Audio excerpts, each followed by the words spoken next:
Deus continue nos abençoando, amém? Vamos entoar a Deus o hino de número 29, Sol maior.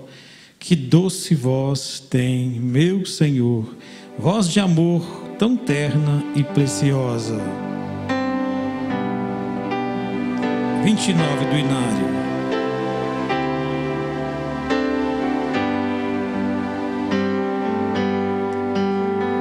Que doce voz tem, meu Senhor, voz de amor tão terna e preciosa, que enche o coração da consolação que só o crente goza. Qual maior prazer que lhe ouvir dizer: vem, meu filho, vem escutar o que eu fiz por ti, tudo que sofri na cruz pra te resgatar.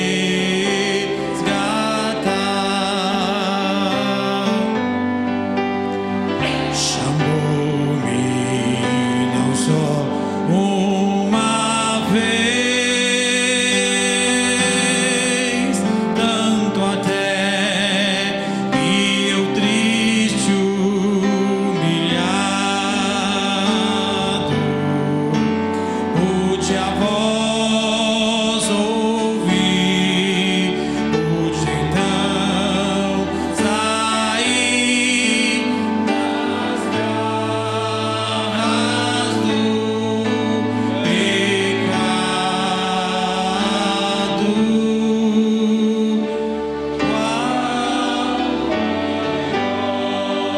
Prazer que lhe ouvi dizer: vem, meu filho, vem escutar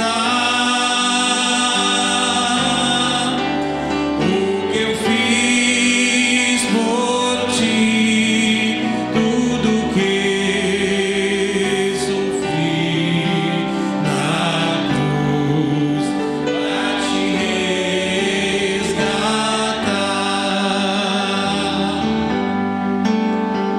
Jesus não me deixa sofrer, sua voz me ensina o caminho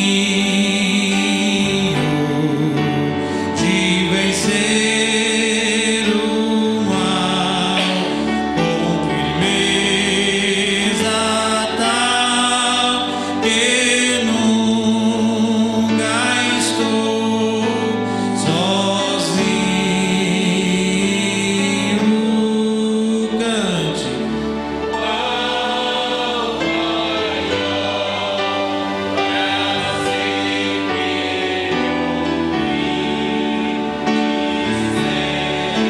que vem, meu filho, vem escutar o que eu fiz por ti, tudo que sofri pra te resgatar. Amém. Graças a Deus. Vamos cantar o 38, Deus é tão bom, Mi maior. E a irmã Geis vai cantar o hino aí, o pastor chamou.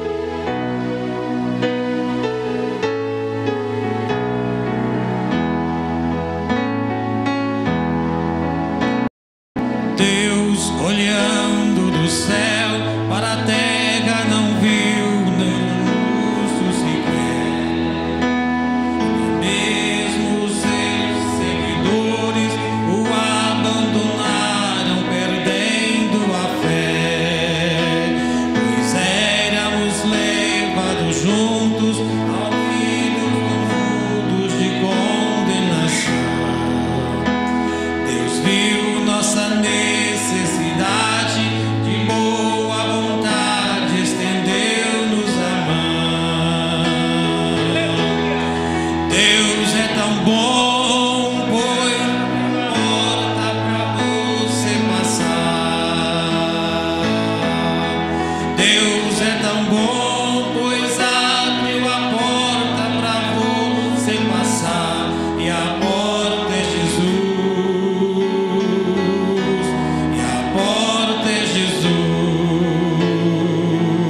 a Deus, amém. Bom é louvar ao Senhor, né? Vamos ainda cantar o hino aqui. Quero, ó Deus, ser um cristão de coração. Você quer ser assim? Diga amém.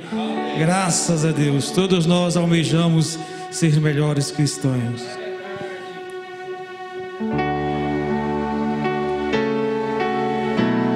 68 do Inário.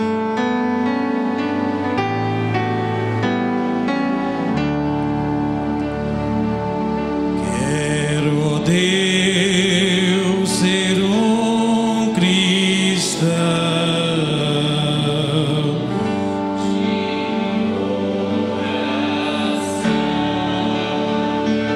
de coração.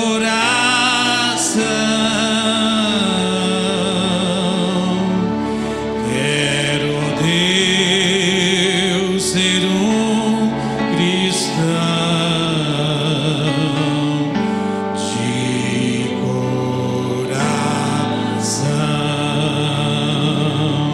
de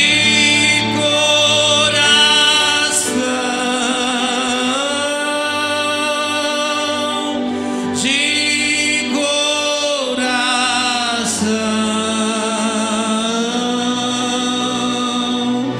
Quero, ó Deus, ser um cristão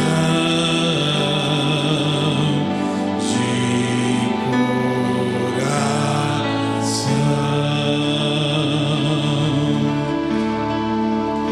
Quero, ó Deus, ser mais humilde de coração, de coração.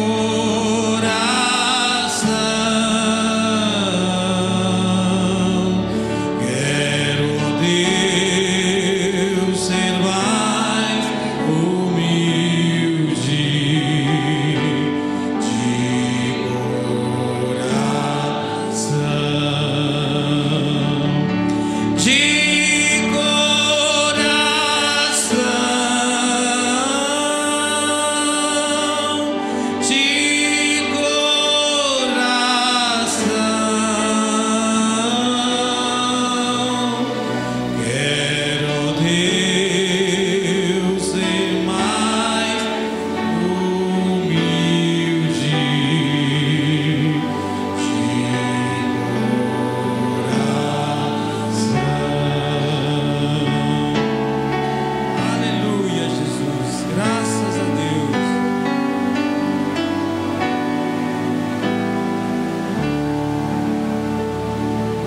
Quero parecer com Cristo.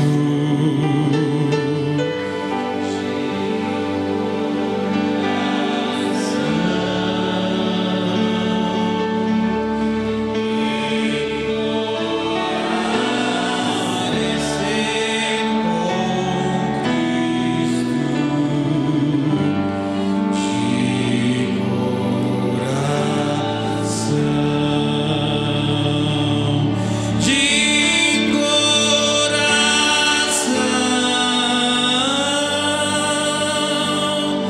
de coração, de coração.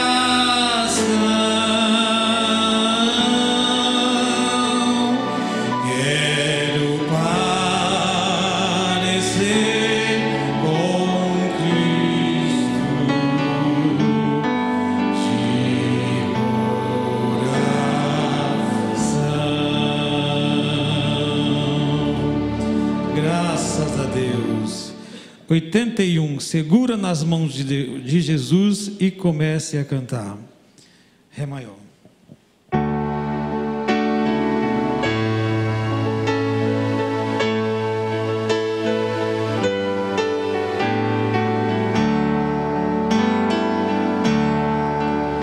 Se às vezes os problemas da vida parecem insolúveis,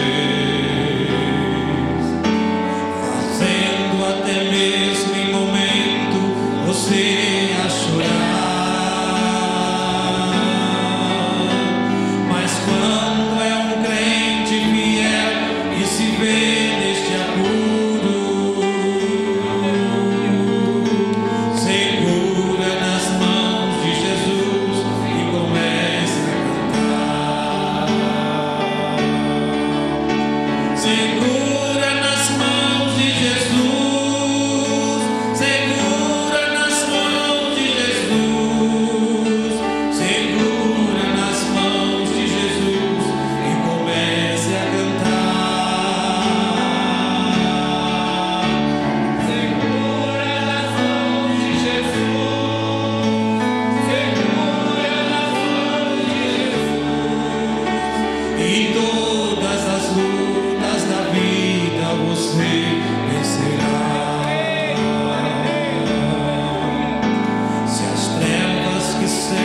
ouvir o irmão Jefferson cantar. Enquanto isso, vamos adorar a Deus com as nossas ofertas. Graças a Deus. Bom é estar aqui, amém? Você está feliz nessa noite? Graças a Deus.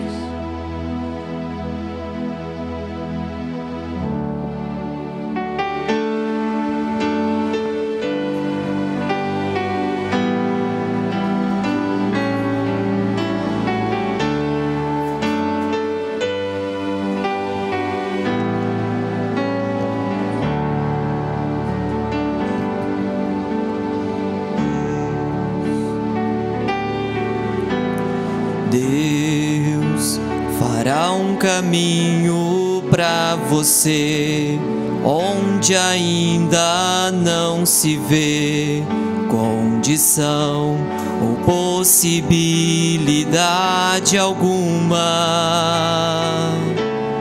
Deus se importa com o seu sofrer e nesses dias vai trazer direção que vai mudar a sua vida. Sua noite findará e o seu dia chegará,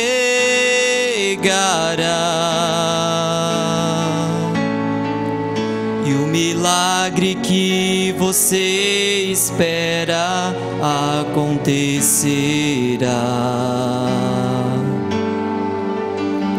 Deus não falha com você e tudo que Ele disse se cumprirá. Maravilhas Deus fará, abundância Deus trará. Quando Israel cercado estava, Deus abriu o mar. Deus fará um caminho e as portas que você precisa, Ele abrirá.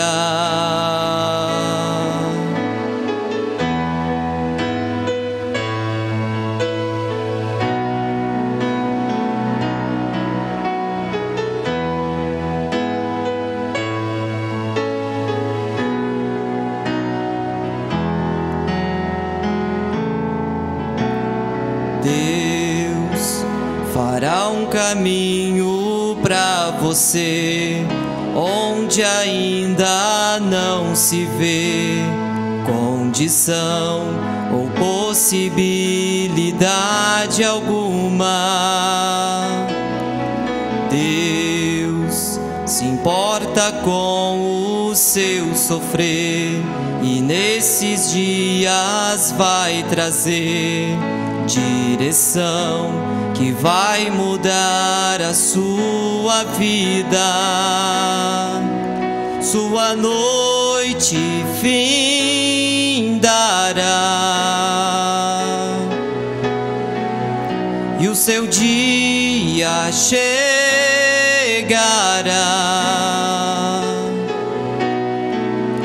e o milagre que você espera acontecerá.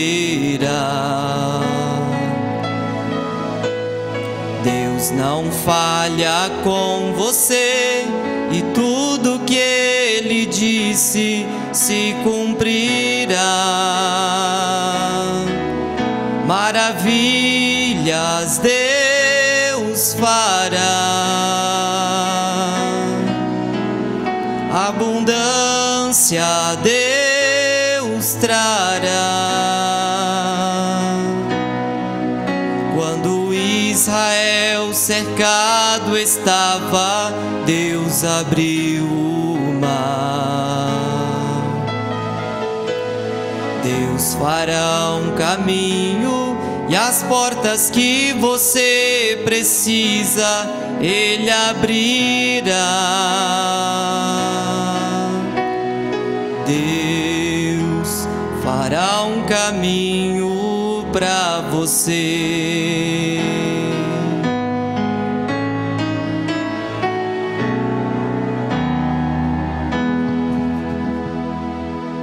Deus abençoe, irmão Jefferson. Vamos cantar o último hino 355, Vou ao Lar Celestial.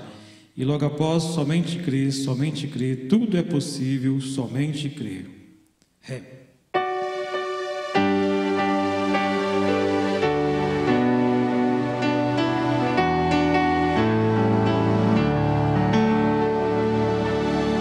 Deste mundo eu não sou,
Meu Pai, nós estamos aqui.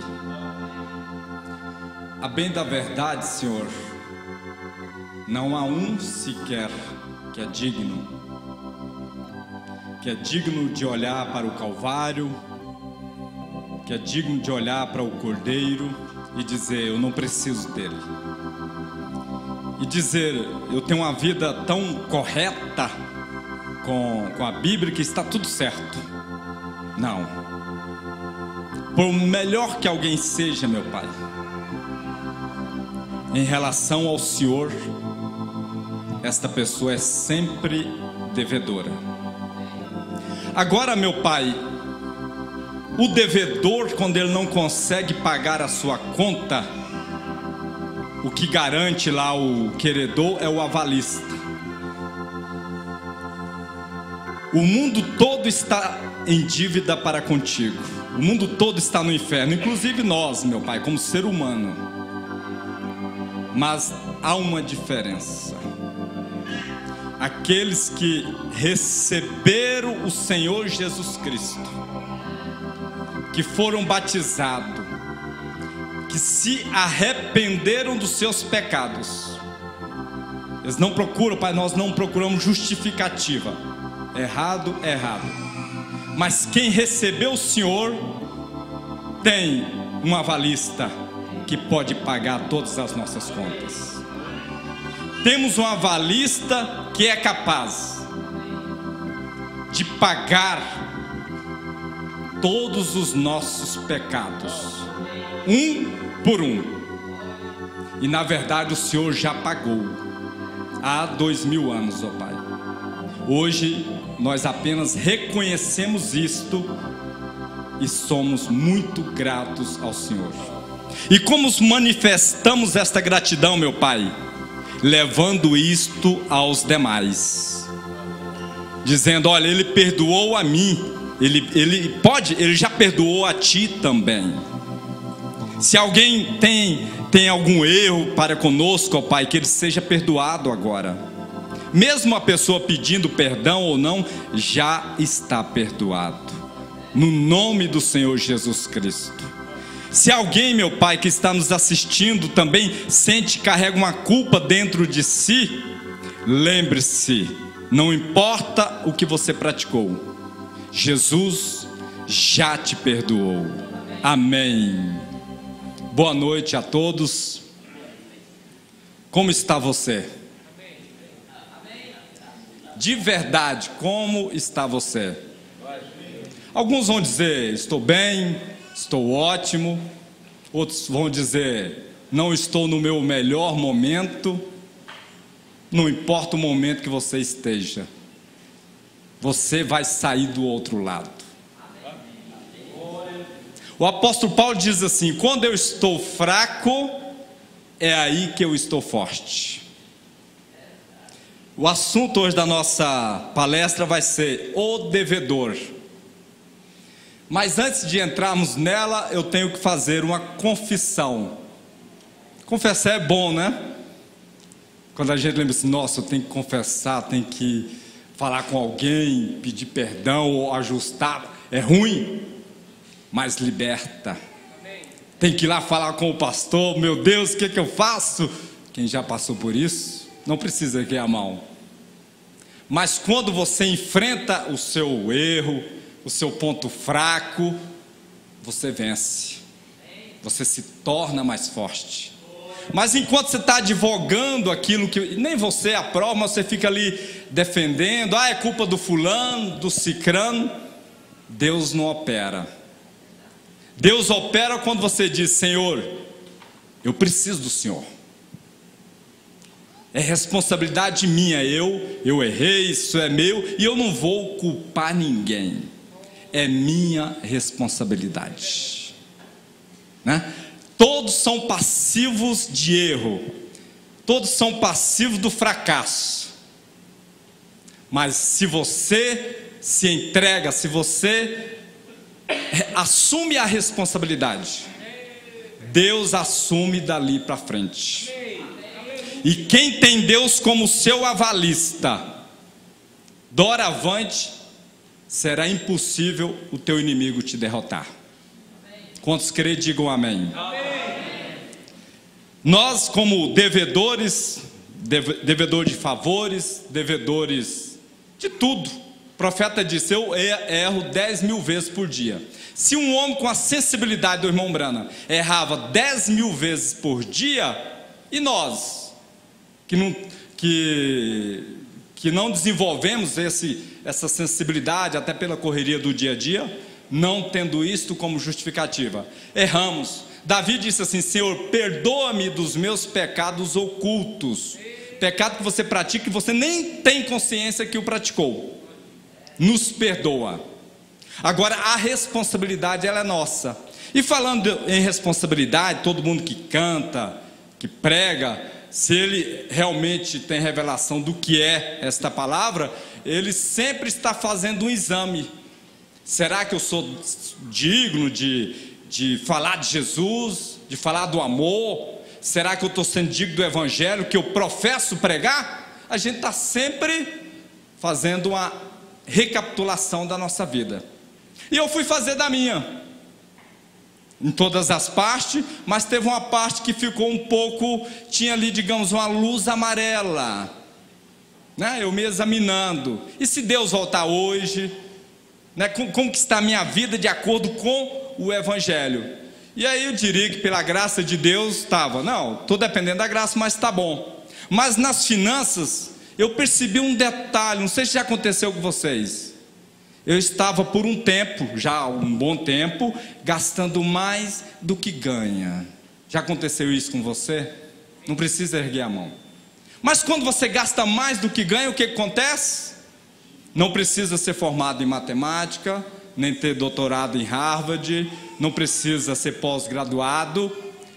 Dívida, contas a pagar. Até aí está tudo certo. É você e mais 100 e tantos milhões de brasileiros que estão assim. Mas nós não somos os 100 e tantos milhões de brasileiros. Nós somos a noiva do Senhor Jesus Cristo. E aquilo te acusa. O Espírito Santo te acusa. Aí eu pensei, eu vou falar com o pastor, porque ele sempre faz o rodízio entre os evangelistas. Falar com ele para não me chamar para pregar até eu resolver isso aí. Tomara que resolva rápido, mas se não resolver, eu tenho que ter esse comportamento. E aí eu cometi o primeiro erro. Eu não falei no momento em que eu tomei essa decisão. Se você tem algo para resolver, por mais que doa, por mais que te constranja, resolva. Amém. Sabe por quê? Se você não resolver, o problema continua lá. Nesse caso eu tinha que comunicá-lo, né? Era a minha intenção ali e tal. E aí deixei, né? E ele me liga. Aí aquilo que eu estava, o tempo ao meu favor, virou uma emergência. Emergência na linguagem bíblica é o quê? Milagre. Toda vez que você precisa de um milagre, é sinal que, na maioria das vezes, que você não fez o que tinha que ser feito. Voltando no Velho Testamento, na época de José, o que José fez? Guardou alimento, guardou finança em época de vacas gordas. Ele se precaveu. Os outros não guardaram. Quando veio época de vacas magras, e sempre tem, precisaram do quê? De um milagre para viver, porque senão ia morrer de fome.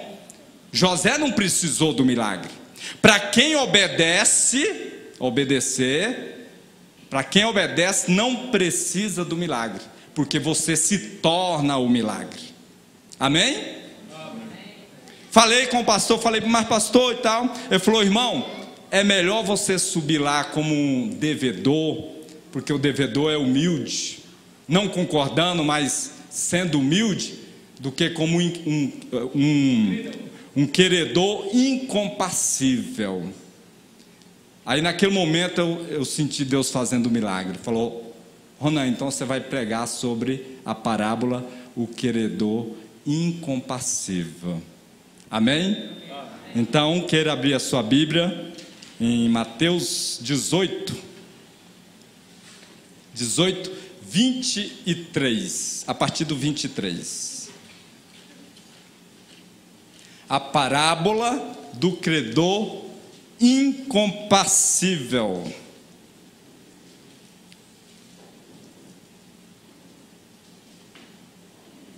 Eu vou ler um e a igreja lê o outro, porque assim todos vão participando. Por isso, a partir do 23, por isso, o reino dos céus pode comparar-se a certo rei que quis fazer contas com os seus servos. E começando a fazer contas, foi-lhes apresentado um que lhe devia 10.000 talentos. E não tendo ele com que pagar, o seu senhor mandou que ele e sua mulher e seus filhos fossem vendidos com tudo quanto tinha, para que a dívida se lhe pagasse. Então aquele servo, prostrando-se e reverenciava, dizendo, Senhor, seja generoso para comigo, e tudo te pagarei. Então o senhor daquele servo, movido de íntima compaixão, soltou-o e perdoou-lhe a dívida.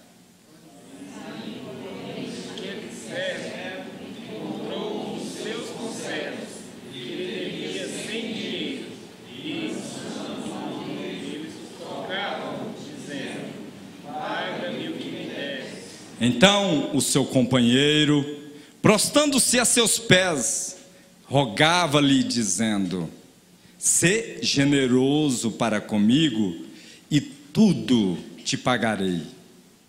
Ele, porém, não quis, antes foi encerrá-lo na prisão, até que pagasse a dívida.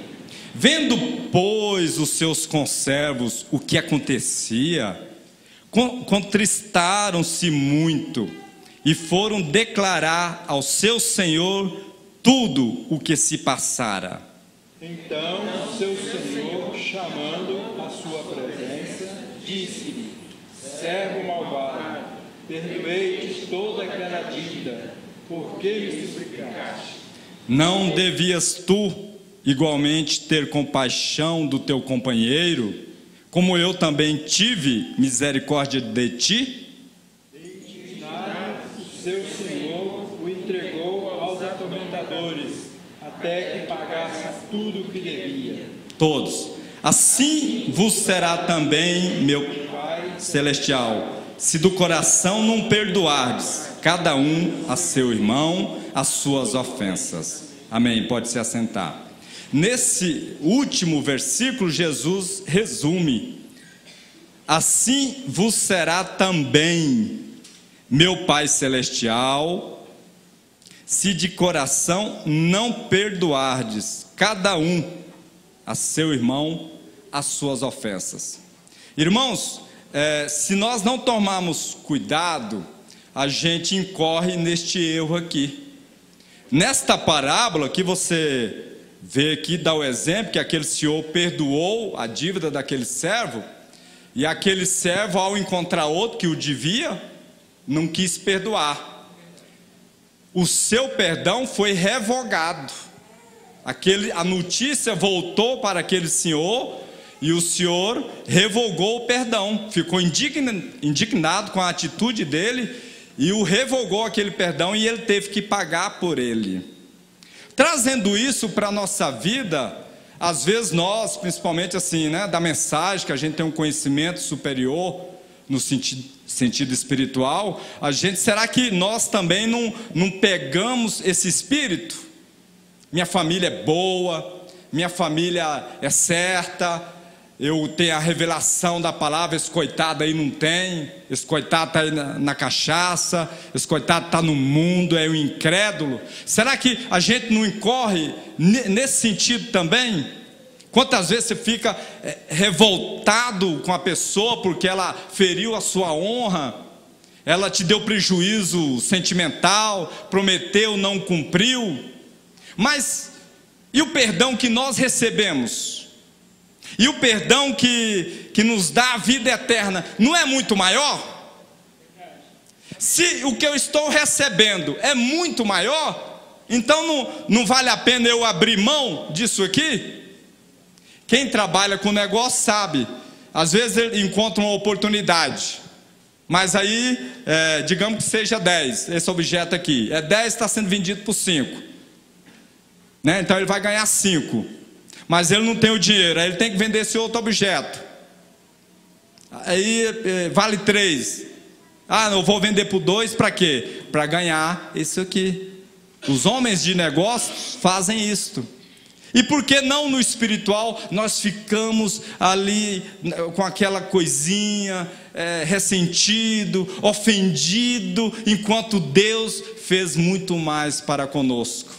Esse servo aqui, se não me engano aqui, fala que era 10 mil dinheiro da época, que ele recebeu de perdão. Aí o outro que devia para ele, devia 100. Não era nada comparado com o que ele recebeu. Mas aí ele não quis perdoar. É minha honra, é meu trabalho, é meu suor, você tomou emprestado. Mas e daí?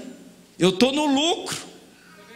Pastor Jaquim fala assim: não importa o que fazem comigo, eu vou perdoar sempre, porque muito mais Ele me perdoou. Então eu estou no lucro sempre. Você está no lucro sempre. Se fala mal de você, perdoa, porque você está no lucro, muito mais é Ele. Ah, mas fizeram isso, a maior covardia. Perdoa, porque você continua no lucro. Ah, mas as pessoas são muito ingratas, olha só o que fizeram comigo desta vez. Perdoe, porque você mesmo assim continua no lucro. Você não pode abrir mão do que Jesus fez por você, por causa de uma ofensa, de um prejuízo, mas muito menor se comparado ao favor que Deus fez para conosco. Muito, mas muito menor. E quando você fica com aquela raiva no coração, fica aquela atmosfera ruim, aquilo afasta o Espírito Santo de você. Como que o Espírito Santo vai habitar numa pessoa que o tempo todo está irada? Tem pessoa, irmão, e se a gente não tomar cuidado, nós fazemos parte desse grupo, o lar dele é a raiva, o lar dele é a ira. Qualquer coisa que acontece, ele, eu tô irado, eu tô nervoso, né? Aí ele usa um eufemismo, eu estou estressado, para não falar que está com raiva, que perdeu o controle. Ronan, mas Deus... A Bíblia diz que Deus é um Deus que se ira todos os dias. Ótimo, Deus pode irar. Sabe por quê? Ele não perde o controle. Nós, quando iramos, nós falamos coisas e depois arrependemos. Nós falamos coisas que é difícil de voltar atrás, é difícil de consertar.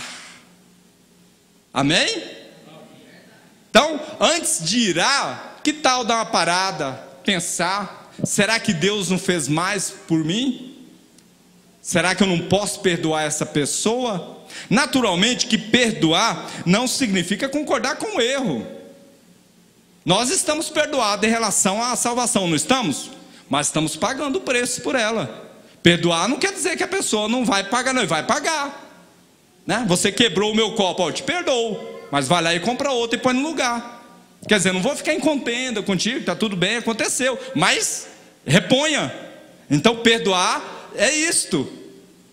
Não é concordar com o erro do outro, com a falha. Deixa que ela acerta com Deus. O mundo está do jeito que está. Nós perdoamos. Agora eles pagam o preço pela decisão deles. Inclusive pode até ir para o inferno. Decisão deles. Está tudo certo. Decisão é deles. Mas nós não vamos ficar aí condenando um, outro, condenando.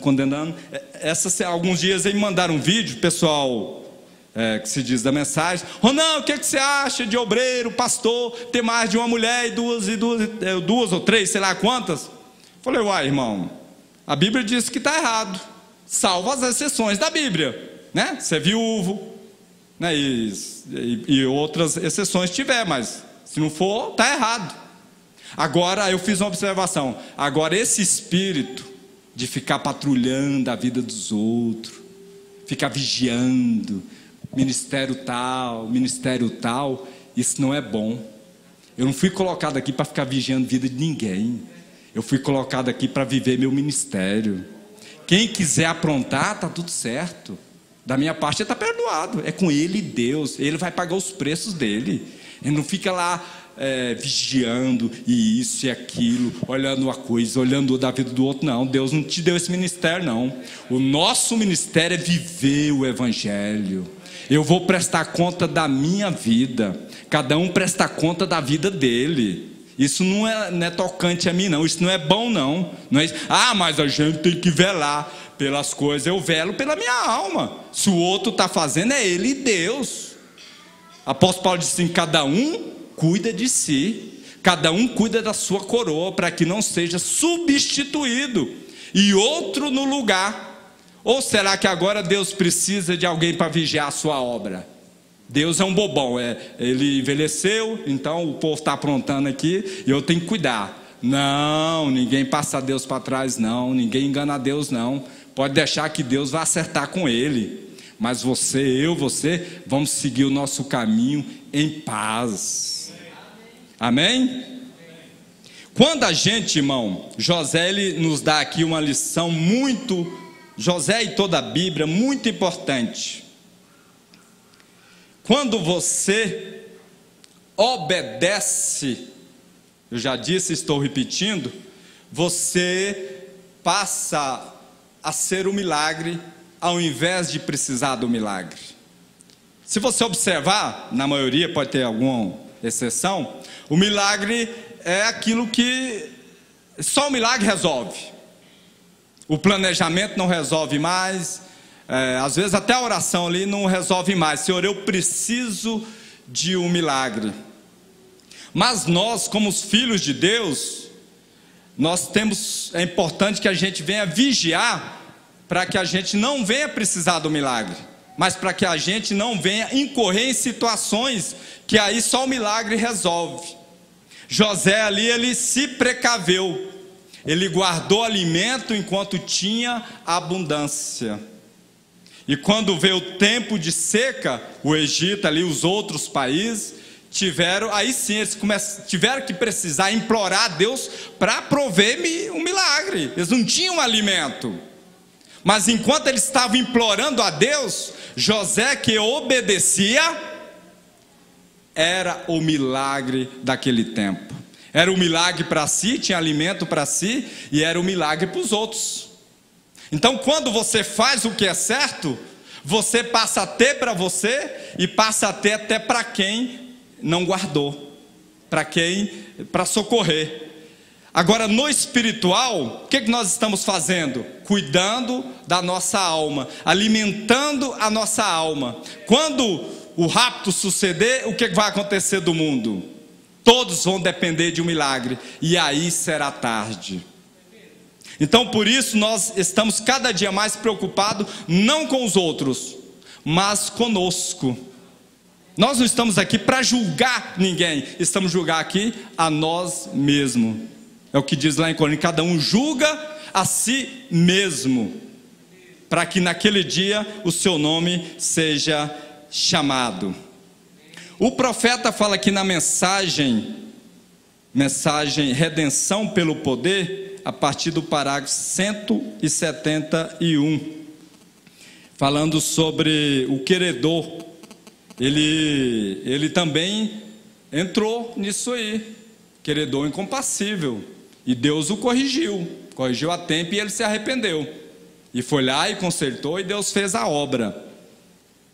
Diz assim: aqui, não faz muito tempo, eu entrei em um lugar aqui em Ohio, onde eu estava a ponto de dar minha opinião de julgamento. Olha só, profeta julgando. Mateus 7,1 diz que com o juízo com que você julgar, você será julgado, né? Você normalmente conhece pessoa, família que julgou a outra, aí foi logo alguém daquela família, cai no mesmo erro. É só você ver alguém julgando a família do outro e tal, é questão de tempo, um membro da família dele ou ele cai no mesmo erro. Eu andava comendo num pequeno restaurante dos Dunkards, semelhante aos Menomitas. Estávamos tendo um grande encontro, deve que era um encontro regional, alguma coisa assim. Eu tive que ficar várias milhas no interior, em um pequeno hotel. Eu andava comendo num restaurante dos Dunkards, um pessoal bom e amável. E no domingo, eles fecharam e foram à igreja. Eu tive que ir do outro lado a um pequeno estabelecimento americano, normal, comum, para almoçar.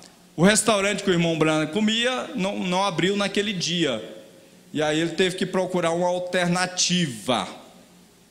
Quando entrei, para minha surpresa, ali estava um policial estadual, de braço em volta com uma moça, jogando em uma máquina. Que ambiente! Agora, jogar é ilegal no Ohio. E ali um homem da lei, ele mesmo violando a lei, e talvez um homem da minha idade, Irmão Brana, o que é isso? Talvez casado, com uma família em algum lugar, abraçando uma mocinha ali de pé. O ambiente parece que não está bom aqui, né? Eu olhei do outro lado do restaurante, alguns rapazes estavam sentados lá atrás, bêbados, e uma jovem que de modo nenhum estava agindo moralmente. Eu olhei, sentada, para o meu lado direito aqui, um compartimento de mesa, o que eu estava para sentar. Ali estava uma senhora idosa. O que idoso quer fazer, né, num ambiente desse? Meu irmão Branco também estava lá, com cerca de uns 58, 60 anos de idade, da idade da minha mãe, sentada ali, com a pele toda enrugada, com aquelas roupinhas, e estava terrível, e suas unhas do pé pintadas de roxo, seus lábios pintados de roxo, a cena mais horrível que já se viu. Seu cabelo cortado bem curtinho e com franjas assim, e ela estava bebendo. Ali estavam 2 homens sentados com ela, sentados ali, de aparência horrível, bêbados, e um deles deitado em cima dos pratos da mesa. E quando pediram licença e foram até o banheiro, eu fiquei ali e pensei: ó Deus, como podes tu suportar isto? Como podes tu olhar para tal coisa como esta e não fazer nada, acrescentando aqui, quando mesmo no meu coração, e falho como sou, no entanto, ainda me preocupo se minha pequena Sara e Rebeca terão que crescer em tal geração, vendo estas coisas. O irmão Brana fez o que quase todos nós faríamos. Como é que pode, meu pai, o senhor aceitar uma coisa dessa? Será que o senhor não está vendo o povo aí aprontando? Isso é uma blasfêmia, nós não podemos aceitar isso não. Como minhas filhas vão crescer aqui, nesse mundo aqui, meu Deus? Faz alguma coisa, Deus. Senhor, por que não fazes isso desaparecer da face da terra? Eu pensei, por que não fazes tu isso, Senhor? O irmão Brando ficou indignado, e de certa maneira com razão. Eu me sentei ali e simplesmente comecei a chorar. Eu tive uma visão. Eu vi como se o mundo girasse no ar, e ali encontrava um arco-íris em torno desse mundo. E alguém que estava falando comigo, né, uma voz disse: esse arco-íris é o sangue de Jesus Cristo em torno deste mundo. É o sangue de Jesus Cristo em torno deste mundo, que não deixa que ele o destrua. Se não for o sangue, né, o pecado chega a Deus e Deus o destrua. Se Deus pode ver pecado, no dia em que dele comerdes, nesse dia morrereis.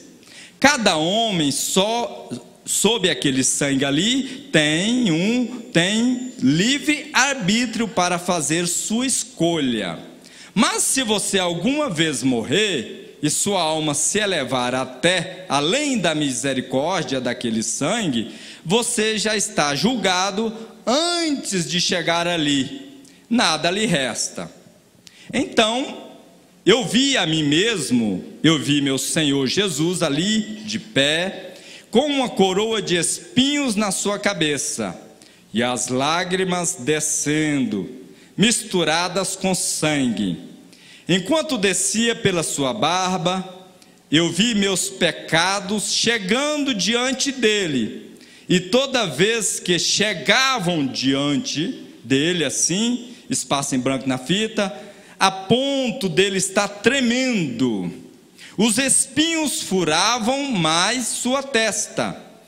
Ele cambaleava para trás, ele dizia: Pai, perdoa-o, singular. Ele não sabe o que faz. E eu fazia alguma coisa novamente, então o seu sangue era como o para-choque de um carro, protegendo o carro, um escudo me protegendo da ira de Deus sem merecer. Então você entendeu que Deus mostrou a visão ao irmão Brana, que cada erro que ele praticava, aquele sangue, digamos assim, que filtrava, não deixava o pecado dele chegar a Deus, porque se chegasse, né, ele já estava condenado. E eu cheguei a ele vagarosamente, me ajoelhei a ele, eu disse, olhei lá embaixo, colocado na minha frente, havia um velho livro do pecado, e meu nome escrito em cima. Eu disse: Senhor, tu me perdoas? Né? Aí a gente fica humilde, né? Quando a gente está devendo, devedor, né? Mas ele não ficou humilde quando ele condenou aquela senhora no bar, né? Aí ele sentiu poderoso, inquiridor. Quantas vezes nós fazemos isso? Mas quando é conosco, a gente fica humilde. Senhor, me perdoa. Era um livro de pecado, e não tinha como ele negar, porque a gente fez, a gente peca, a gente erra. Toda vez, mesmo não querendo, a gente erra, e não tem como negar, já fez. Estava lá o livro. Senhor, me perdoa? Certamente. Ele disse, com olhos amáveis, levou a mão ao seu lado, tomou um pouco de sangue e escreveu ali: perdoado. Graças a Deus. Como é bom ter um Deus que vê nosso pecado, mas perdoa. Pegou o livro do irmão Brana, um livro provavelmente grosso, de pecado, não tinha como ele negar aquilo. Não tem como se fazer, pegar o filme da sua vida até hoje, mesmo depois que você converteu, tem um livro grosso de pecado, não tem como fugir disso. Mas veja, Jesus Cristo escreveu: perdoado. Amém. Ele disse, com olhos amáveis, levou a mão ao seu lado, tomou um pouco de sangue e escreveu ali: perdoado. E o lançou para onde? Não, vamos deixar no arquivo aqui, que se você aprontar de novo, eu vou trazer para você ficar relembrando.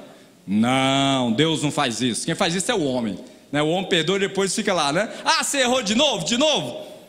Ele jogou no mar do esquecimento. Nem ele lembra mais. Irmão, que coisa boa. Deus perdoa, joga no mar do esquecimento e nem ele lembra mais. Já pensou? Se o inimigo chegar lá, e ele chega, né? O inimigo sempre tem audiência com Deus, fala lá no livro de Jó, que ele ficava lá acusando Jó. Aí ele vai falar: mas fulano fez isso, senhor. Não fez não, lembro disso não. Ah, o Ronan fez isso? Não fez não, o Ronan não fez. Não lembro disso não tem registrado aqui não. Já foi. Então fala o seguinte: se ele fez, já foi perdoado. Assunto encerrado. Aleluia. Aí eu disse: obrigado, senhor, né? Perdoado, no mar do esquecimento, senti até leve. Irmão Brana sentiu bem. Quando a gente é perdoado, a gente sente bem. Você fica forte, Deus me perdoou, consciência tranquila. Agora é a vez de Deus falar, né? Ele disse: agora eu te perdoo, né, Brana, né?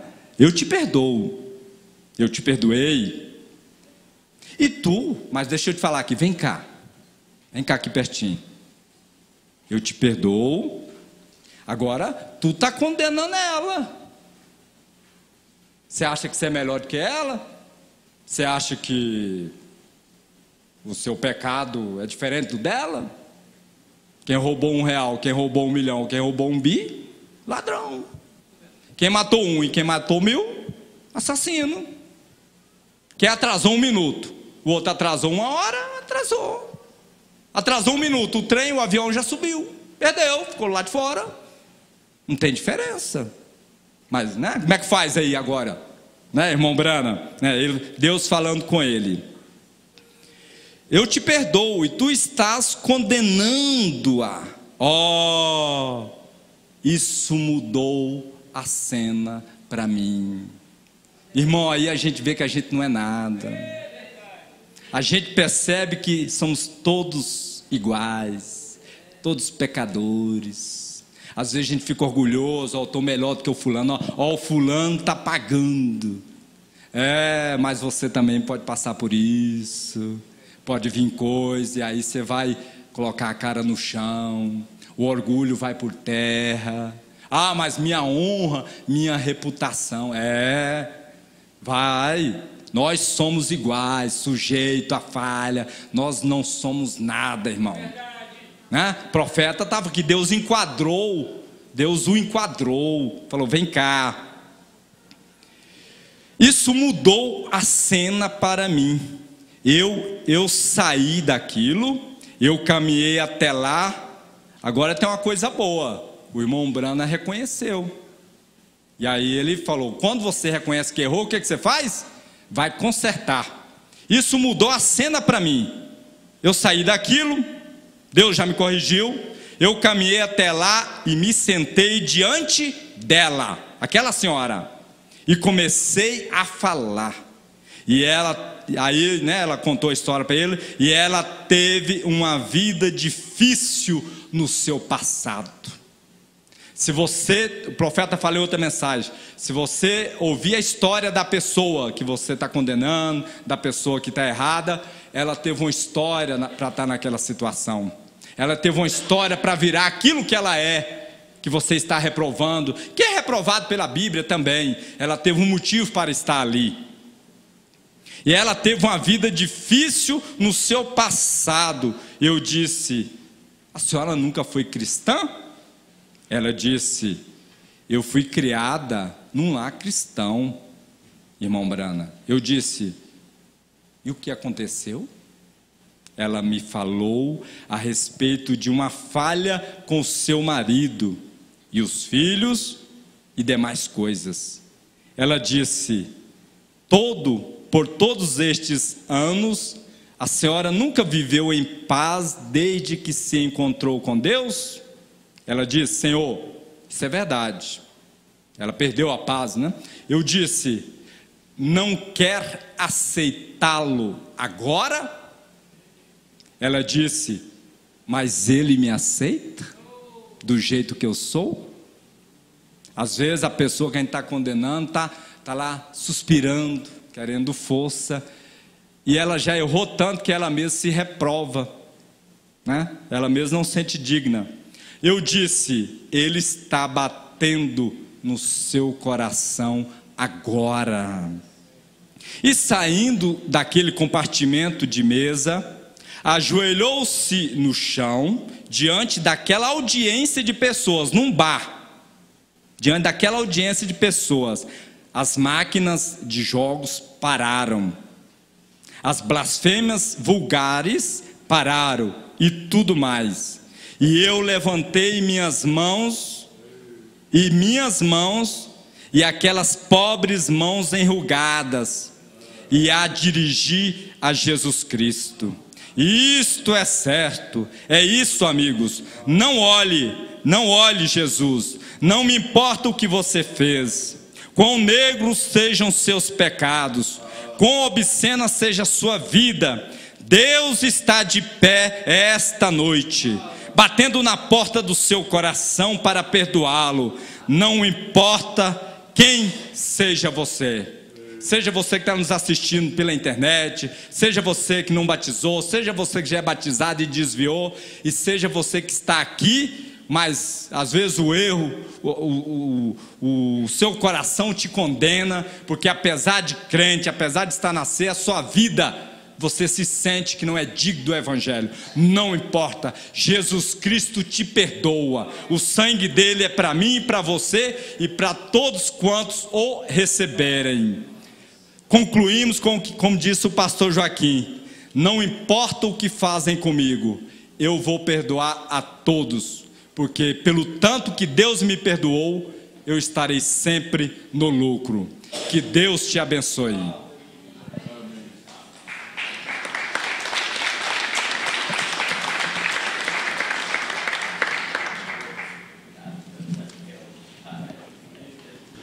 Amém. Isto, não é? A verdade é que, como humanos, nós não temos dignidade de apontar o dedo para ninguém, mas a palavra que nós cremos, ela nos julga todos os dias.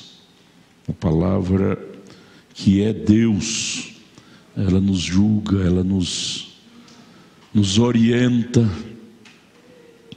e é por isso que nós carregamos esse peso em nossos corações.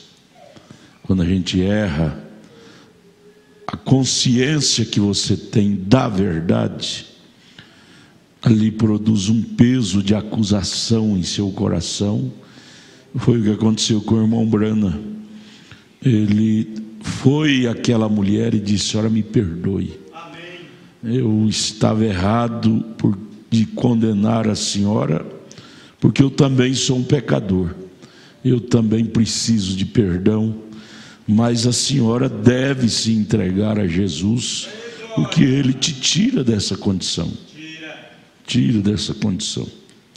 Eu estava meditando aqui em São Lucas. Eu quero que você abra sua Bíblia em São Lucas 16, do verso 23 e 24. Só esses dois versos. Isso encaixa com o que o irmão Ronan acabou de explanar para nós. São Lucas 16, verso 23 e 24. E no Hades, me dê meu retorno aqui mais. Ergueu os olhos, estando em tormentos.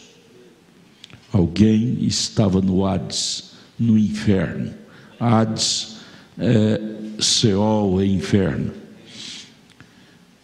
Ergueu os olhos, estando em tormentos, e viu ao longe a Abraão e a Lázaro no seu seio, e clamando disse: "Pai Abraão, tem misericórdia de mim, e mande a Lázaro que molhe na água a ponta do seu dedo, e me refresque a língua, porque estou atormentado nesta chama." E no Hades ergueu os olhos, estando em tormento. Isto trata-se da parábola do mancebo de qualidade. Pensou em vida enquanto vivia, que estava tudo bem, que não tinha nada para se consertar, não tinha nada para pôr em ordem para com a palavra de Deus. Ou seja, ele esqueceu que ia morrer um dia. E isto é muito perigoso para nós, seres humanos. Às vezes nós vivemos uma vida tão assim, despreocupada com o nosso espiritual, ao ponto de pensarmos que nunca vamos morrer. Esquecemos que um dia teremos que nos apresentar diante daquele que nos criou. Esquecemos que um dia teremos que prestar conta a Ele dos nossos feitos, como a Bíblia diz que teremos. Então lá o mancebo de qualidade, no Hades, no inferno, ergueu os olhos estando em tormento.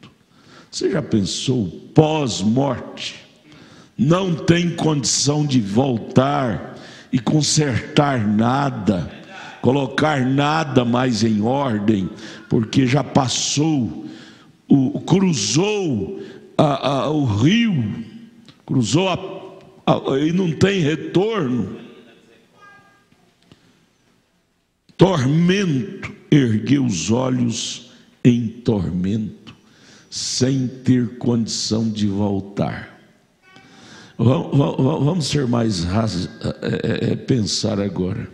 Quantas pessoas lá do tempo de Noé morreu, como esse mancebo de qualidade morreu, sem Deus. Isso faz o quê? 4.000 anos de Noé para cá. 4.000 anos mais 2.000 anos de Jesus para cá, são 6.000 anos. Estão em tormentos até hoje. Esse mancebo de qualidade, até hoje, faz 2.000 anos que Jesus contou esse episódio. Até hoje ele está lá no Hades, com os olhos erguidos, porque a quinta dimensão é a região dos perdidos. A sexta dimensão é a região dos salvos. De lá da quinta havia um abismo que os separava. Ele olhava para a sexta dimensão, a região dos salvos, e erguia os olhos para lá e gritava: Pai Abraão, mande alguém para vir refrescar-me desta tormenta. Só que não tinha jeito. Há um abismo que separa, um abismo intransponível que divide a região dos salvos com a região dos perdidos pós-morte. Ali não tem vela que tira a pessoa de lá, não tem novena de 10 dias que a Igreja Católica possa fazer para tirar a pessoa da região dos perdidos e levar para a região dos salvos. Não tem jejum, vamos rezar para o fulano que morreu e está em tormento. Ali nada mais muda. Ele decretou sua sentença em vida. Se você for ler a biografia desse personagem, você vai ver que ele esteve um dia diante de Jesus e Jesus lhe ofereceu vida e ele rejeitou. O irmão Brana disse na mensagem Deus não chama o homem sem antes advertir. O irmão Brana disse: Deus não chama ninguém sem antes dar-lhe uma oportunidade, sem antes lhe advertir. Você diz: fulano morreu e nunca conheceu o Evangelho. Não é assim, não é assim. Alguém que você não conhece cruzou o caminho dele um dia, na empresa, ou na rua, no ônibus, sei lá, e pregou para ele, falou para ele sobre o céu, sobre Deus. Deus não chama ninguém sem antes adverti-lo, ou seja, dar uma oportunidade, dar uma chance. Mas como o irmão Ronan leu, aquele credor incompassivo, e aqui esse mancebo de qualidade, pensou que agora a vida não tinha nenhuma preocupação, podia tocar a vida assim, como um credor incompassivo, como um mancebo de qualidades, esquecer que um dia teria que morrer, teria que prestar conta com o seu Criador. Gente, nós somos produtos falíveis, passageiros. A Bíblia diz no Salmo 90 que a vida é 70 anos, quem passa disto é canseiro e enfado, e depois nós volta. Vamos voltar para onde? Porque é o tempo que estamos aqui na terra é que determinamos para onde vamos pós-morte. É no dia a dia que vamos construindo nosso lugar para irmos pós-morte. A eleição é nossa. O irmão Brana cita a Bíblia lá em Gênesis 3, que Deus nos deu livre-arbítrio para escolher o caminho que vamos percorrer e para onde vamos voltar, para onde vamos ir pós-morte. Cada ser humano tem o seu livre-arbítrio, seu direito de escolha. Por isso que nós não temos nenhum direito de estar querendo levar as pessoas para o evangelho na marra, converter as pessoas na marra. Nós temos que apresentar a palavra, o evangelho, evangelizar a pessoa, mas cabe a ela decidir. Ela tem o seu livre-arbítrio, ele tem seu livre-arbítrio.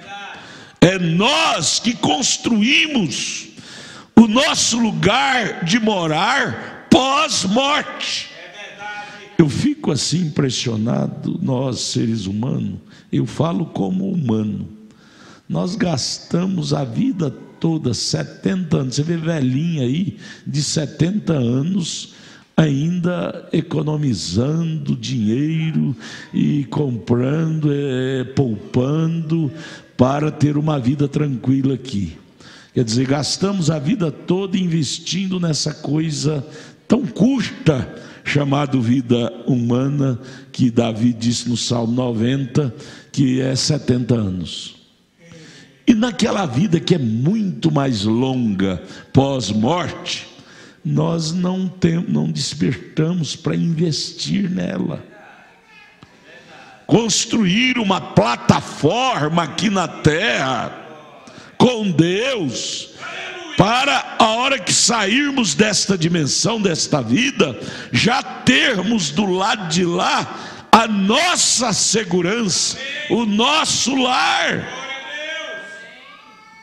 Investimos tanto nessa vida do lado de cá e não preocupamos em investir nada na vida de lá. E aí esse mancebo de qualidade fez isso.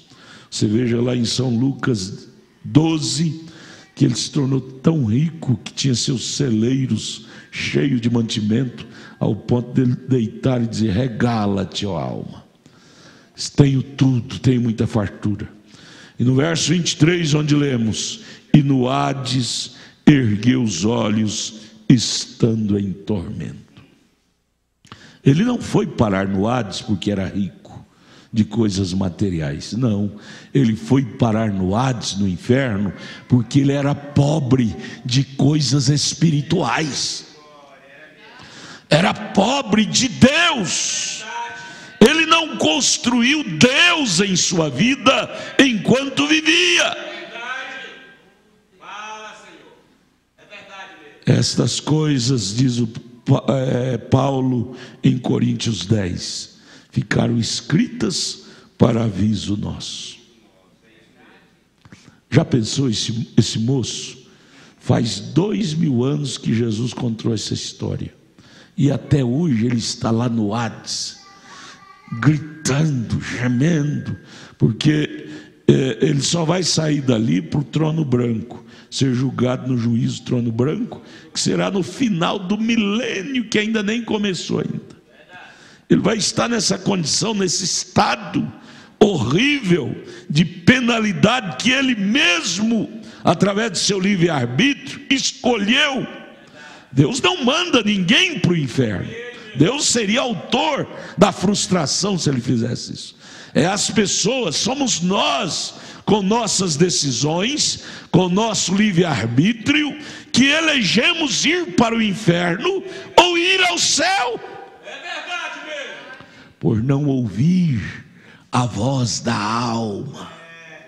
Deus está na nossa alma, dizendo: meu filho, conserta nisso, conserta naquilo, conserta lá.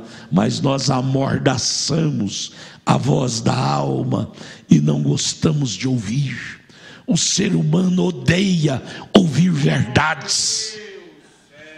O ser humano, principalmente quando está devedor, ele odeia ouvir verdades. Tudo machuca. A mulher fala uma coisa, ele ira. O marido fala uma coisa, ela ira, porque você está devendo, está em eu. Tudo irrita ele, irrita ela. Quando o credor, o devedor, lá dos dois, era o samaritano e o fariseu. O pobre samaritano não, era o publicano e o fariseu. O publicano diz: tem misericórdia de mim, pecador que sou. O ladrão da direita diz: eu mereço morrer. Mas esse homem, Jesus, que mal ele fez? Mas geralmente isso não acontece com os seres humanos hoje. Nós irritamos. Por que o povo não gosta da Bíblia? Porque a Bíblia fala sobre seus erros. Por que o povo não gosta de William Branham? As denominações, as religiões não gostam de William Branham, porque William Branham é um profeta, e um profeta põe o dedo na ferida. Um profeta põe o dedo na ferida e diz: está aí, ó, está errado, você tem a ferida lá dentro. Eles odeiam profeta. Por que Jezabel odiava Elias? Porque Elias falava do erro dela, não com maldade, mas queria vê-la corrigir. Por que Herodias odiou João Batista ao ponto de mandar cortar o pescoço dele? Porque João Batista pôs o dedo na ferida dela. Disse: você tem que consertar nisso, Herodias. Você está vivendo com o seu cunhado, você largou seu marido Filipe para viver com Herodes. Está errado. Como é que você pensa entrar no céu com uma vida desordenada dessa, Herodias? Aquilo machucou ela. Ela odiava João Batista. Mas João Batista odiava Herodias? Não, João Batista queria o bem dela, queria ver ela consertada. Por que eles odeiam William Branham? William Branham odeia as pessoas. Chegaram a dizer que ele é odiador de mulheres. De jeito nenhum. Ele amava as pessoas. Ele queria ver as pessoas certas com a Bíblia, mandando a mulher descer dos púlpitos, deixar de ser pregador. Isso foi deixado para os homens, mandando os homens ser batizados em nome do Senhor Jesus Cristo, colocando em ordem, tentando colocar em ordem as pessoas com a Bíblia. E isto provocou revolta. Mas o profeta fazia isto desejando o mal das pessoas? Não. Ele às vezes ficava em desespero. Ele disse: Senhor, por que eu tenho que ser assim? Mas aí vinha o Espírito Santo no coração dele e consolava ele, dizendo: mas tem que haver uma voz, tem que haver uma voz que condena o pecado. Tem que haver uma voz que fala a verdade. Entre tantas vozes de comodismo, de mentira, de acoitação de pecado, tem que haver uma voz da verdade. E ai de nós se não fosse essa voz, ai de nós se não fosse essa Bíblia, nós estaríamos todos acomodados. O irmão Ronan não daria esse lindo testemunho: eu estou desordenado, mas estou aqui crendo no sangue. Isso é lindo, gente. Deus não vai te mandar para o inferno por você ter tido alguns escorregões. Ele vai te mandar para o inferno você não ter iniciativa para se corrigir, não ter humildade para dizer: Deus, eu preciso do sangue, eu preciso de um conserto, me ajude. O irmão Branham disse: eu prefiro ver um pecador se consertando com Deus do que ver um aleijado andar. O aleijado andar é bonito, mas ele pode andar e beber cachaça. Agora, ver um pecador se consertando com Deus, ele vai ser um homem honesto, justo, correto. Ah, meus amados, nós estamos correndo atrás disso, correndo atrás desta verdade e buscando nos encher dela.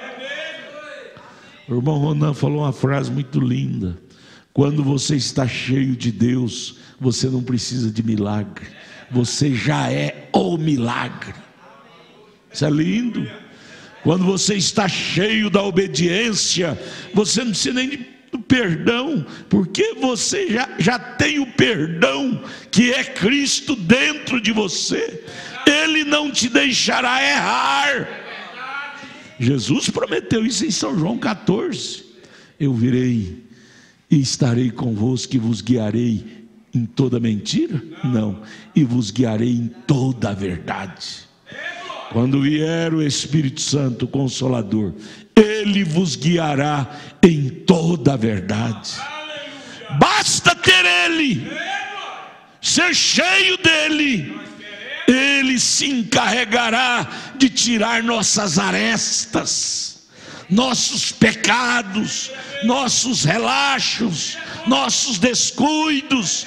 Ser cheio do Espírito Santo é ter uma vida alinhada com Deus. O que nós precisamos, irmão, mais do que sapato novo, roupa nova, é ter um espírito novo. É ter o espírito novo, como o profeta Ezequiel no capítulo 36 diz: ter um novo coração, um novo espírito, regendo, nos governando, para estarmos certos de Deus. Se não tivermos o Espírito de Deus em nós, o que vai acontecer conosco? Nós vamos ter nojo de vir aos cultos. O pastor só prega contra o meu pecado. Vamos ter nojo de ler a Bíblia. Onde eu abro a Bíblia, ela me condena. Meu Deus, joga esse livro no fogo. Vamos ter nojo de ler as mensagens. Esse profeta só fala do meu pecado. Vamos ter pavor. Por que eles tinham pavor de Noé? Porque Noé só falava a verdade. Mas porque os cristãos amam ler a Bíblia, ama ler a mensagem do profeta, porque isto alimenta a nossa alma, isso nos nutre. Isso é como você passa no posto e manda encher o tanque do seu carro. O que aquilo faz? Faz você andar quilômetros e quilômetros tranquilo, viagem tranquila, tem combustível. Quando você lê a mensagem, lê a Bíblia, você passa a ter uma vida de combustível, de força, para você viajar na estrada da vida por tanto tempo. A presença de Deus em nós nos dá capacidade de subir morro, descer morro, vencer demônios, vencer dificuldade, vencer tentações, vencer espíritos, vencer pecado. Você passa a ter combustível, força dentro de você para chegar ao lugar seguro, ao destino seguro. Por que você vê muitos carros na beira da estrada? A maioria deles faltou a peça estava ruim, quebrou. Não fez uma revisão para depois viajar. Uma revisão numa oficina mecânica para desenvolver aquela viagem de 1000 quilômetros. Nós queremos ir ao céu, mas não fazemos uma revisão em nossas vidas. A razão pela qual nos encontramos à margem do caminho todo acidentado, arrebentado, porque não cuidamos de fazer uma manutenção espiritual, uma revisão espiritual diária, para chegarmos ao destino. Nossa viagem é longa, gente. Faz 47 anos que eu estou viajando nessa estrada da fé. Você faz mais ou menos, cada um tem seu tempo, mas é longa. Se eu não cuidar e fazer uma revisão nesse veículo chamado Adalto, eu vou me encontrar arrebentado à margem da estrada.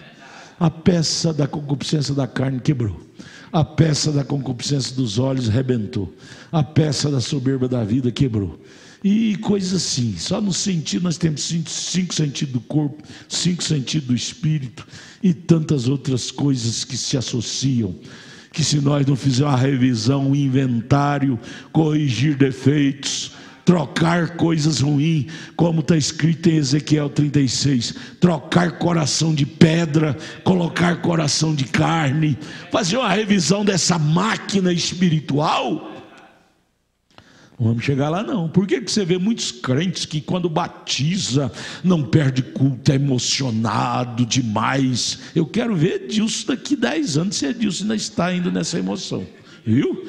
Se o senhor sair disso, o senhor vai para a cadeia, viu? Quando batiza está emocionado, feliz. Isso é igual o carro.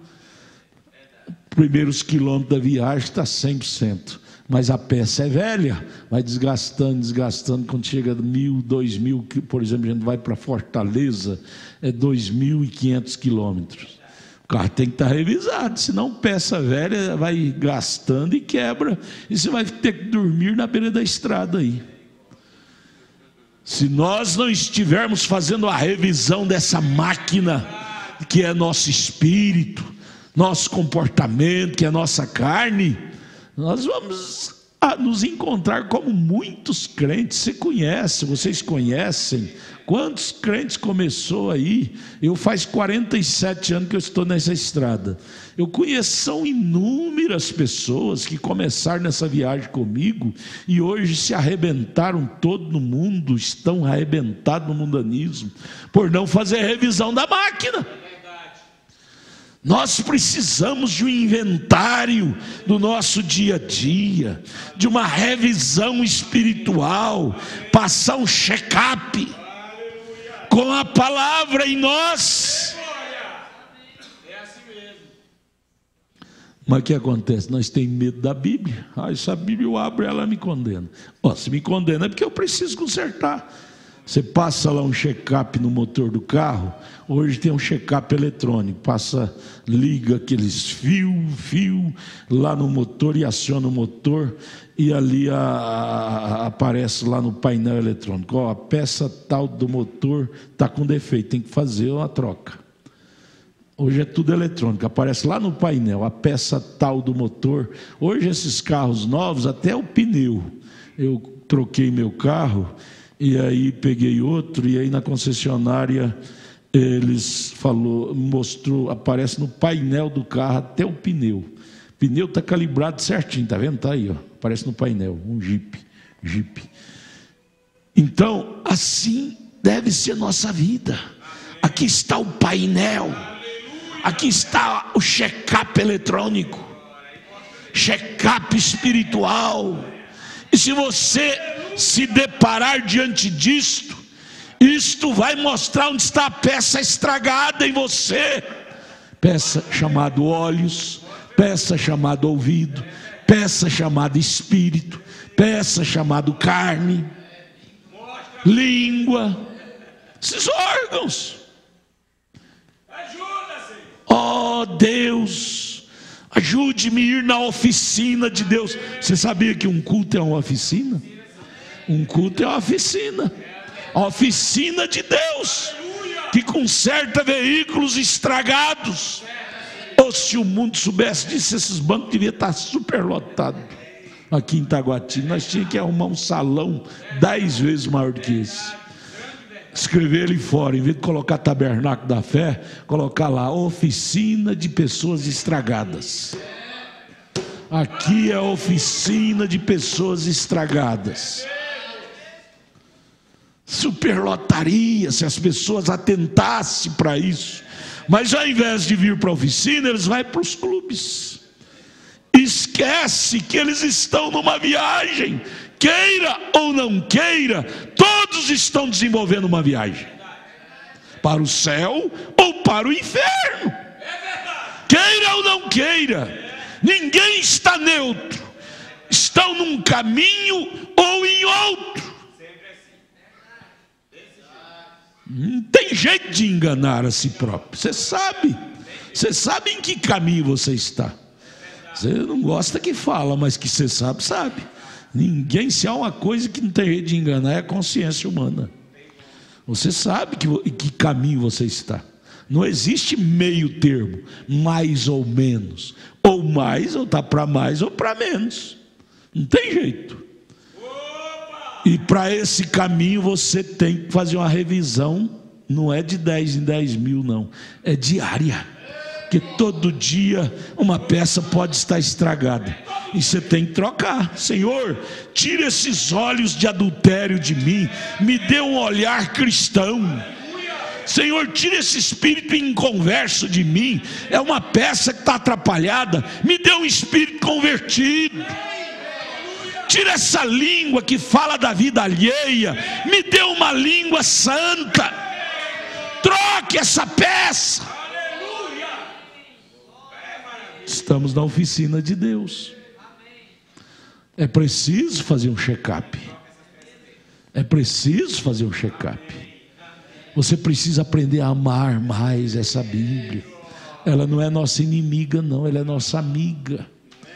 Quando ela nos condena, você tem que dizer obrigado, obrigado, obrigado. Eu não sabia que eu estava errado nisso e você me falou, eu quero consertar. Você precisa aprender mais a amar o William Branham. Quando ele falou duro e te machucou, você diga obrigado, obrigado, eu não sabia que eu estava errando nisso. Obrigado, irmão Branham, obrigado. Eu quero é ler mais suas mensagens, porque ela é o check-up eletrônico da minha vida. Ao ler a mensagem, eu descubro aonde eu estou certo e aonde eu estou errado, e qual é a peça que eu tenho que trocar de minha vida. Deus tira peças estragadas e coloca em nós peças novinhas. Ele tira de nós condutas erradas e nos dá condutas corretas. Condutas, peças são condutas. Devemos amar os cultos. Mona, você vai mudar ali, ó. Tira aquela placa, Tabernáculo da Fé. Coloca lá, oficina de consertar pessoas. Templo que se torna uma oficina de consertar seres humanos. Venha reunir, venha para a oficina. Check-up eletrônico sem dinheiro, sem preço. Ninguém tem que pagar nada. Vai cá, desce as escadas. Vem cá, terça, sábado. E daqui a pouco nós vamos fazer todo dia, né? Todo dia. Amemos isto. Não tenhamos a Bíblia, a mensagem, como nossa inimiga. Passe a ler mais. Ame a estudar mais. Seja amigo dela. Te corrigindo ou não corrigindo, seja amigo. Diga obrigado, eu precisava disto. Eu precisava desse culto. Esse culto arrochou, descobri. Nesse culto eu descobri que eu estava com os parafusos frouxos. Estava com os parafusos frouxos. Naquele lado tal, lado direito, lado esquerdo do meu veículo. Estava frouxo. Enquestando a vigilância, estava muito sem vigiar. O caso do testemunho do bom Ronan. Gastando mais do que ganhava. Parafuso frouxo. Precisa arrochar esse parafuso para não vazar mais do que entra. Vazar mais do que entra, vai parar onde, né? Deus nos ajude a amar a oficina de Deus. A amar a oficina. Moças, se vocês amarem a palavra, vocês nunca encontrarão mãe solteira, pai solteiro. Vocês serão vigilantes. Vocês não se encontrarão à margem do caminho todo arrebentado, arrasado, decepcionado consigo e com todos, porque aí põe a culpa nos outros. Ah, irmão não gosta de mim, irmã não gosta de mim. Não, gente, quem tem que gostar de você é você. Quem tem que cuidar de você é você. Você tem que te trazer na oficina de Deus e vir para ser ajudado. Senhor Jesus, eu preciso ser alinhado com a palavra. Amém? Nós vamos agora dar os avisos. A irmã Arlinda Neri está nos assistindo pela internet, em Valparaíso, Goiás. O irmão José Inácio, no Novo Gama, Goiás. O irmão Fagner e família em Braslândia. Irmão Fagner, você está sumido. Vem para a oficina de Deus. Irmão Pacheco e família, Recife. Irmão Pacheco, vem cá um dia, eu quero te conhecer, homem. Quero te dar um abraço. O senhor ama essa oficina, né? Sempre eu vejo seu nome. Irmão Pacheco ama a oficina. Tem gente que não gosta de profeta, né? Fala, não precisa de profeta, só tem a Bíblia. Não, o profeta é a chave. É a chave que cabe em qualquer rosca, em qualquer porca. É a chave. Coloca ali e aperta os parafusos. Irmão Anésio no Gama DF, irmã Ivone no Novo Gama, Goiás, irmã Cida Campos e família em Valparaíso, Goiás, irmão Rafael, irmã Daiane em Teófilo Otoni, Minas Gerais, a irmã Conceição Picotto na Alemanha, o irmão Eupídio e família em Ceilândia DF, o irmão Arlindo Fernandes em São Miguel do Araguaia, Goiás, a irmã Merci e Andresa em Ceilândia DF, a irmã Neuci, a irmã Rebeca em São Carlos, São Paulo, o irmão Manuel, Joaquim, família Hidrolinda, Goiás, o irmão Renato e Reinaldo no Gama DF, o irmão João Leite, Augustinha, Ceilândia DF, o irmão Magno e família em Valparaíso, Goiás, o irmão José Ronaldo e Sebastiana e Felipe em Ceilândia DF, o irmão Rubenildo Carlos em São Luís dos Montes Belos, Goiás, o irmão Leonardo Leite em Ceilândia DF, o irmão Marcelo Mesquita e família no Valparaíso, Goiás, o irmão Magno Mangueira e família em Valparaíso, Goiás, o irmão Martins e família no Riacho Fundo DF, a irmã Edna, a irmã Beatriz, a irmã Heloísa, Valparaíso, São Paulo, a irmã Poliana no Gama DF, a irmã Brenda no Gama DF, a irmã Cátia Simplício no Gama DF, a irmã Leoventina em Leopoldo de Bulhões, Goiás, o irmão Crenilson em Planaltina, Goiás, a irmã Mazarelo Basto em Lusiânia, Goiás, o irmão Paulo Sabino em Santa Maria DF, o irmão Luiz Siqueira e família no Jardim Ingá, Goiás, a irmã Coraci em Aciara, Goiás, o irmão Jonas em Uberlândia, Minas Gerais, a irmã Sara Almeida em Brasília DF, a irmã Irene no Jardim Ingá, Goiás, a irmã Maria Olímpia em Lusiânia, Goiás, o irmão Milton, a irmã Creuza em Fazenda Barriguda, na Bahia, o irmão Salomão Cunde, família na Fazenda Primavera, em Confresa, Mato Grosso, a igreja de Minaçu, Goiás, e o irmão Jorge Cunde, irmã Diva. Total de 262 conexão. Muita gente assistindo, participando. A oficina de Deus. Ame isto. Isto te ajudará. Ou se Jezabel entendesse que a oficina de Elias era o que ela precisava. Ou se Herodias entendesse que a oficina de João Batista era o que ela precisava. Ou se as igrejas denominacionais entendessem que a oficina de William Branham é o que o mundo precisa. Conserta família, conserta casais, conserta vida desordenada. A oficina de Deus tem profeta, mecânico especializado. Você vai na oficina e não tem mecânico especializado, seu carro chega ruim e sai pior. Sai pior. Nós colocamos a Kombi da igreja na oficina lá. Meu Deus, gastamos um dinheirão, retificou o motor todinho. Só que gastamos mais depois que saiu de lá. Coloca as peças de qualquer jeito. Você tem que ter um mecânico especializado. E na Bíblia, pessoa especializada para cuidar de alma é profeta. Os pastores são carteiros do profeta. Por isso que nós amamos ler os livretos, as mensagens, porque é o que o profeta ensinou. Ele é o mecânico de alma. Graças a Deus por estar na oficina de Deus. Olha, amanhã cedo tem mais, viu? Lá no Pedregal o salão é maior. Lá cabe mais carro estragado, vida estragada. Vamos lá. Vamos mudar a placa lá do Pedregal também, irmão, né? Você vai cuidar disso. Mudar a placa daqui, lá do Pedregal. Oficina que conserta crente estragado. Oficina que conserta pessoa estragada. É a oficina de Deus. É a igreja, é a oficina que conserta carros, pessoas, veículos estragados. Você é um veículo onde Deus quer morar. Deus quer ser o condutor desse veículo que é você. Ele disse em Hebreus 10:5: corpo me preparaste. Corpo é o veículo onde Deus mora.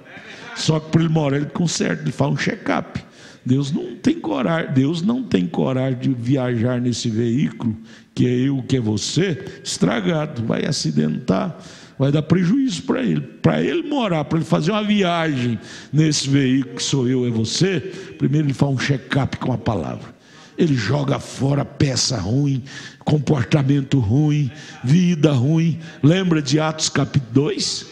Ele fez um check-up na vida dos discípulos lá no cenáculo e fez eles novinho. Aí em Atos 2 ele encheu do Espírito, falou: agora vocês estão prontos para fazer a viagem. Amém. Vamos embora para casa pensando nisto. Nós temos aqui o aviso: irmão Wander, irmão alemão, justifica a sua ausência por motivo de viagem, pede oração. Mas aí ele mandou sua irmã e seu cunhado no lugar dele. Amém? Obrigado por vocês terem vindo, viu? Deus abençoe. Estou com vontade de comer pamonha daquelas que vocês fazem lá, maravilhosas. Irmãos que gostam de pamonha, procura a irmã e o irmão. Me perdoe, eu esqueço o nome de vocês, mas vocês são especialistas em pamonha. Boa, mas antes de comer a pamonha, passa na oficina de Deus, coloca esse veículo em ordem. Antes de alimentar a carne desse veículo, alimenta o espírito. Aí o espírito alimentado, correto, ajustado, você pode comer pamonha em paz. Em paz. Principalmente a pamonha que eles fazem. Eu quero o próximo culto de casais que nós fizermos lá no Pedregal. Eu estou pensando em fazer ainda daqui para julho. Não vai ser pizza, vai ser pamonha. Pamonha dos irmãos, viu? Me desculpe, o apelido da irmã, o pastor Ivaldo fala muito. Como é que é? Soninha. E o irmão Soninho. Soninho e Soninha. É os pamonheiros. Não pode dormir. O irmão Ranier está acordado, ele não dormiu não. Então, vamos ficar de pé. Vamos embora para casa. Você vai embora levando isso. O irmão Ronan chegou dizendo: eu sou devedor, mas eu estou aqui na oficina de Deus para consertar. E a mesma nós fazemos nossa a palavra do irmão Ronan. Nós também somos devedores. E estamos aqui para sermos consertados. Pior qualidade de pessoa é dizer: eu não devo nada, eu estou bem. É Laodiceia, Apocalipse 3,17. Os crentes dessa era dizem: eu não preciso de nada, estou rico e tenho tudo. O que Deus disse lá em Apocalipse 17? E não sabes que és miserável, pobre, cego, desgraçado e nu. Melhor condição é dizer: Senhor, eu sou um carro estragado, me ajude a consertar essas peças, essa engrenagem de minha vida espiritual, conjugal, física, material. Eu preciso diariamente fazer um check-up do Espírito Santo. Amém? Vamos orar, irmão Santo, vem cá orar, vem cá orar para nós ir embora. O relógio já falta 15 para as 8, né? Dá o som aqui, irmão Wagner. O som. Isso. Som. Ora, irmão, vamos orar. Senhor Deus, tem caído um desespero na minha alma, Pai. Em cada culto que eu vou com sede, Pai. Porque eu estou buscando ter experiências sobrenaturais com o Senhor. Jesus Cristo. Eu quero sair deste homem, Pai. Pai celestial. Esse homem só me atrapalha. Deus. E quando o Senhor chega num culto, Pai, no desespero pela Tua Jesus palavra, Cristo. Não tem como a palavra não vir de encontro a Ele, Pai. Deus eterno. E quando a palavra vem de encontro a nós, Pai, Jesus, é certo que algo tem que acontecer. ajuda-nos, Pai. Pai, nem que seja uma palavra, Ajuda-nos, Pai. mas uma palavra muda. Uma palavra transforma, Pai. Batiza-nos. Esta noite foi falado de perdão. Converta-nos. Pai, o perdão foi das coisas mais profundas que Jesus citou. Então isso não é pouca coisa, Pai. Isso não é pouca coisa. Coloque em nós esse desespero de perdão, de consertar a vida. Porque nós temos visto, Pai, que a sua vinda, ela parece tão próxima aos olhos de quem é espiritual. Oh, Deus. Deus, nos ajude a despertar, Pai. Sim, despertar. Senhor. Nos ajude a chegar aqui como carro velhos. Jesus. Necessitado de reforma, Pai. Sim, necessitado de mecânica. Isso não é pouca coisa, sim, Pai. Jesus Cristo. Senhor Deus, continue abençoando o irmão Ronan. Jesus. Continue abençoando o pastor Adalto, Pai. Jesus. E nossas almas, Pai, elas ficam tão felizes em vir aqui, Pai. Aleluia. Que essa atmosfera possa acompanhar este lugar até a sua vinda, Pai. Sim, Jesus. E nós sabemos que amanhã não será diferente, Pai. Que aquela nuvem, Pai, que cobria o tabernáculo, nós sabemos que amanhã ela vai estar ali também, Pai. Aleluia. E que o poder do Espírito Santo, Pai, vai mudar de novo vidas. Sim, vai curar de novo enfermidades, Pai. Sim, Jesus. Em nome do Senhor Jesus Cristo, Pai. Obrigado. Amém, amém. Olha, sábado que vem teremos a Santa Ceia aqui, viu? Sábado que vem às 18 horas, o primeiro sábado do mês, teremos o culto de Santa Ceia. Domingo que vem, da manhã 8, né? Santa Ceia lá no Pedregal. E amanhã cedo, vamos para a oficina lá no Pedregal, viu? A oficina de Deus. Essas oficinas, a gente sai revigorado.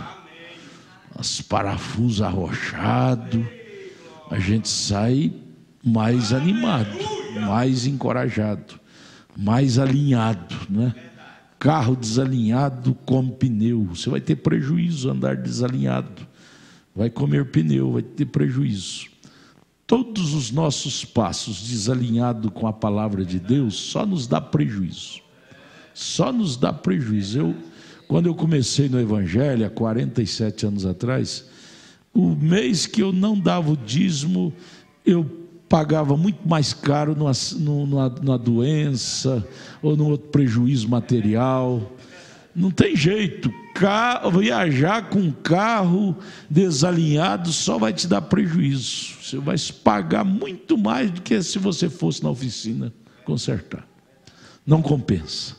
Não compensa andar por caminho errado, sendo que podemos andar pelo caminho certo em tudo. Vamos voltar para casa animado? O senhor está feliz, irmão Fontes? O senhor está feliz? Irmão Fontes, o senhor está feliz com Jesus? Fontes, o senhor está feliz com Jesus? Amém? Amém. Amém. Amém.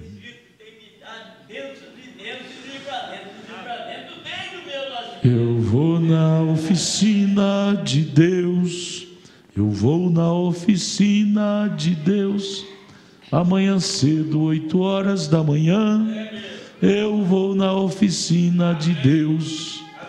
E amanhã é o dia todo, né? Os jovens também lá estão passando pela oficina. E que Deus nos ajude. Sair cada culto mais ajustado com a palavra. É o nosso grande desejo. Aperte a mão de sua irmã, do seu irmão, e Deus te abençoe. Volte em paz para casa, Deus os guarde.